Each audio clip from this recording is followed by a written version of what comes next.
Hi friends, welcome to my channel. बहुत बहुत स्वागत है आप सभी का। तो फ्रेंड्स, आज हम 32 34 दोनों साइज़ के लिए प्रिंसेस कट ब्लाउज की कटिंग देख रहे हैं पेपर के ऊपर। आपके दोनों चेस्ट साइज़ के लिए चल जाएगी अगर आपकी 32 चेस्ट साइज़ है या फिर 34 चेस्ट साइज़ है। तो यहाँ पर मेरे पास पेपर कटिंग के लिए मैंने पेपर लिया है और प्रिंसेस कट ब्लाउज की कटिंग है। तो दोनों भी जो बैक और फ्रंट पार्ट होता है इसको अलग अलग कट करेंगे, क्योंकि फ्रंट पार्ट में हमको मेजरमेंट एक्स्ट्रा लेना पड़ता है।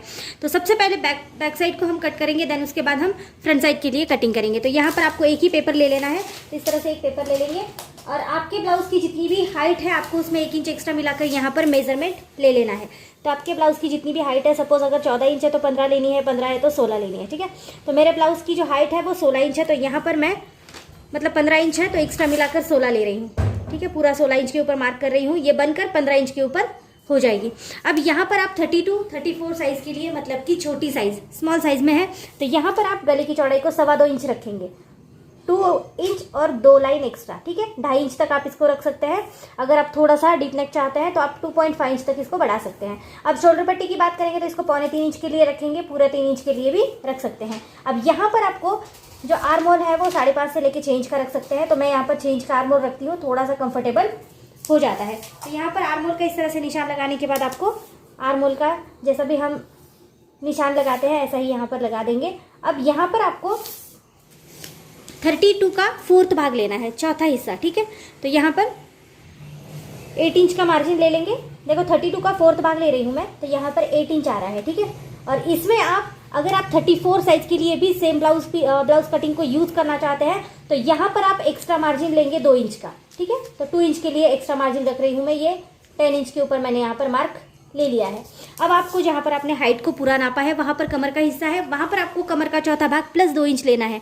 अगर याद ना रहे तो ऊपर जैसे आपने 10 इंच लिया है तो नीचे आप लेंगे 9 इंच, 1 इंच कम लेंगे क्योंकि कमर का हिस्सा हमारा पतला होता है।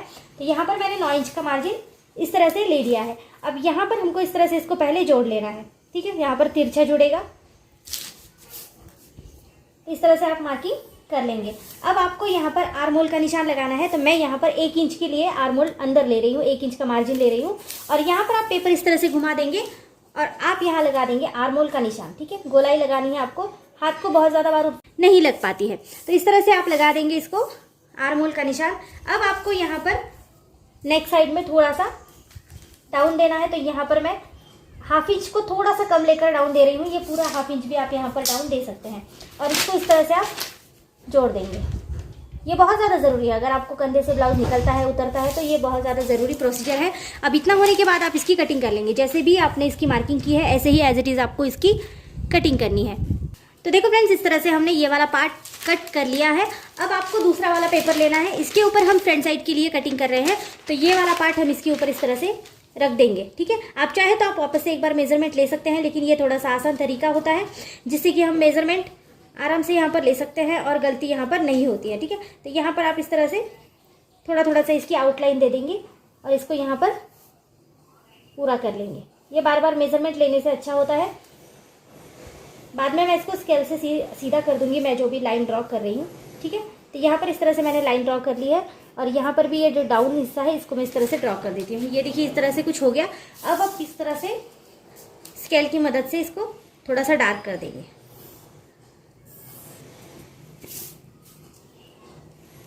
अब यहाँ पर हम फ्रंट साइड का निशान लगा रहे हैं, तो फ्रंट साइड के लिए हमको मेजरमेंट एक बार फिर से ऊपर की साइड में लेना पड़ेगा। तो यहाँ पर आपको फिर से वही मार्जिन लेंगे, 2 इंच और 2 लाइन एक्स्ट्रा, मतलब कि 2.25 इंच।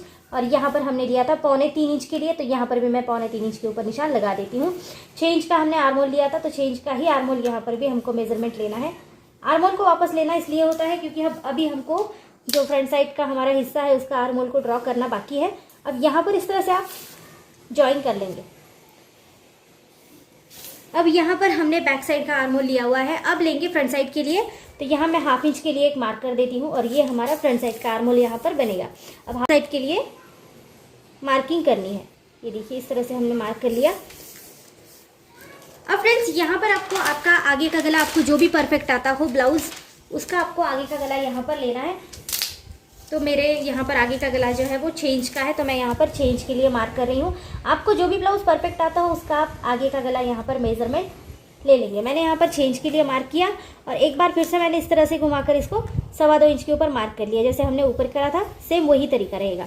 अब यहाँ पर इस तरह से हम बॉक्स बना लेंगे और आप यहाँ पर कोई भी गला बना सकते हैं, आपको जो भी पसंद आए। जैसे राउंड शेप है आपको और कोई शेप पसंद आता है, पंचकोनी गला, तो आप कोई भी शेप यहाँ पर बना सकते हैं। तो राउंड शेप अगर बना रहे हैं तो आपको 1.25 इंच का इस तरह से मार्जिन देना है और आपको इस तरह से राउंड शेप का यहाँ पर निशान लगा देना है। ठीक है, आप चाहे तो आप कोई भी निशान यहाँ पर लगा सकते हैं।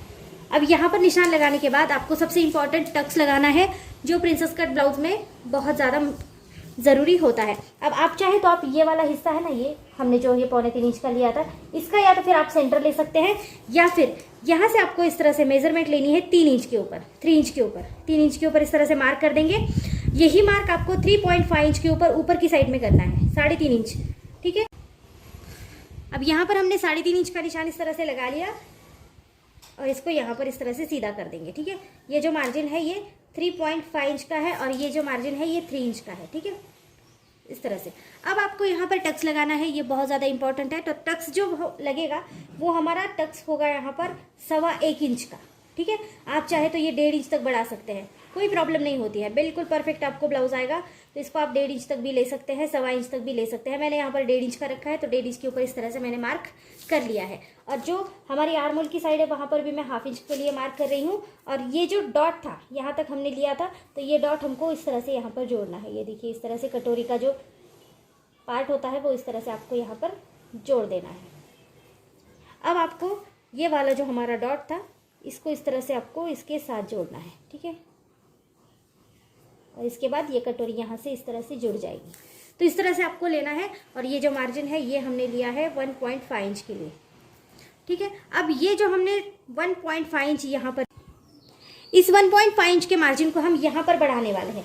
यहाँ पर ये बहुत ज़्यादा ज़रूरी है, आपने जितना भी मार्जिन यहाँ पर लिया है इसको यहाँ पर बढ़ाना बहुत ज़्यादा ज़रूरी है। तो यहाँ पर हम इस तरह से इसको जोड़ देंगे। अब यहाँ पर भी मैं 1/2 इंच का मार्जिन हल्का सा हाथों से ले रही हूँ, ये हमारा सिलाई मार्जिन के लिए रहेगा। और यहाँ पर आप इसको इस तरह से जोड़ देंगे। अब फ्रेंड्स, इतनी मार्किंग करने के बाद आपकी ब्लाउज़ की परफेक्ट मार्किंग हो जाती है। अब आपको इसकी कटिंग करनी है। तो कटिंग करने के लिए भी आप पहले सीधी साइड से इस तरह से कट कर लेंगे, नीचे की साइड से। मार्जिन को साथ में रखना ज़रूरी है, तो मार्जिन को बिल्कुल भी आप हटाएंगे नहीं। और यहाँ से हम इस तरह से कटिंग कर लेंगे। अब आपको फ्रंट साइड का जो आर्म होल है इसकी कटिंग करनी है, बैक साइड की नहीं करनी है। ठीक है, बैक साइड का हमने तो पहले ही निकाल लिया था। तो यहाँ पर ये फ्रंट साइड की कटिंग करेंगे। जो हमने डाउन दिया था, डाउन को भी अच्छे से यहाँ से कट कर लेंगे। अब आपको आगे का गला जो भी आपने बनाया होगा उसकी कटिंग करनी है इस तरह से। अब आपको करनी है कटोरी साइड की कटिंग। तो यहाँ से सीधी कटिंग करेंगे, यहाँ तक, यहाँ पर रुक जाएंगे और यहाँ से आपने इस तरह से कटिंग करनी है। ये बहुत ज़्यादा आसान है, आप आसानी से इसको बना सकते हैं। और यहाँ पर इसको छोड़ देंगे। ठीक है, तो ये हो गई हमारी 32-34 साइज़ के लिए कटिंग। और अगर आपको स्लीव्स की कटिंग चाहिए तो आप मेरा कोई भी वीडियो देख सकते हैं, आपको स्लीव्स की कटिंग मिल जाएगी। आपको अच्छे से वहाँ पर पैटर्न मैंने अवेलेबल करवाया है, इजी से पैटर्न्स वहाँ भी आपको मिल जाएंगे। आपको किसी भी साइज़ के स्लीव्स के लिए चाहिए या फिर आप मुझे कमेंट कर सकते हैं, तो मैं आपके लिए उसके लिए पर्सनल वीडियो भी बना दूँगी। तो इस तरह से ये फ्रंट साइड का और बैक साइड का दोनों भी पार्ट हमारे तैयार है। स्लीव्स बहुत ज़्यादा आसान है कटिंग, तो वो भी मैंने बता दी है। तो यहाँ पर हमने 32 और 34 इंच साइज़ के लिए प्रिंसेस कट ब्लाउज की कटिंग करी है। तो फ्रेंड्स, आज की वीडियो आपको कैसी लगी ज़रूर बता देना। अगर वीडियो आपको अच्छी लगती है तो चैनल को लाइक करना, शेयर करना, सब्सक्राइब करना। और कोई अगर रिक्वायरमेंट होगी तो मुझे ज़रूर बताना। तब तक के लिए thank you so much. Video को सपोर्ट ज़रूर कर देना।